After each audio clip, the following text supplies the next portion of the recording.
Australia star batsmen Glenn Maxwell ఓ మహిళా క్రికెటర్ను క్యాచింగ్ టిప్స్ అడుగుతున్నాడు. మెల్బోర్న్ వేదికగా జరిగిన చివరిదైన మూడో వన్డేలో గెలిచిన టీమిండియా సిరీస్ను 2-1తో సాధించింది. మూడో వన్డేలో senior cricketer Mahendra Singh Dhoni 87 not out అద్భుత బ్యాటింగ్తో టీమిండియాను విజయ తీరాలకు చేర్చాడు. అయితే 87 పరుగులు చేసిన ధోని తాను ఎదుర్కొన్న మొదటి బంతికే అవుట్ అవ్వాల్సింది. ధావన్ అవుట్ అయిన తర్వాత ధోని క్రీజులోకి వచ్చాడు. స్టైనిస్ వేసిన బంతిని ఆఫ్ సైడ్ బాదాడు.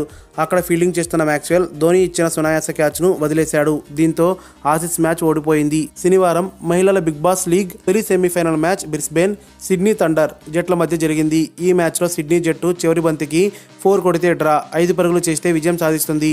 జాన్సన్ వేసిన చివరి బంతిని నికోలా బలంగా బాదింది.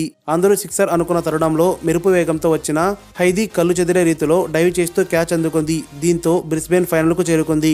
ఇప్పుడు ఈ వీడియో సోషల్ మీడియాలో వైరల్గా మారింది. శుక్రవారం సునాయాస క్యాచ్ జారవిడిచిన మ్యాక్స్వెల్ ఏవైనా క్యాచింగ్ టిప్స్ చెప్పవా హైదీ అని ట్వీట్ చేశాడు. అంతేకాదు butter fingers catches win matches అని ట్యాగ్స్ రాశాడు. దీనికి హైదీ ఏ విధంగా స్పందిస్తుందో చూడాలి. మరిన్ని అప్డేట్స్ కోసం మన ఛానల్ని సబ్స్క్రైబ్ చేయండి.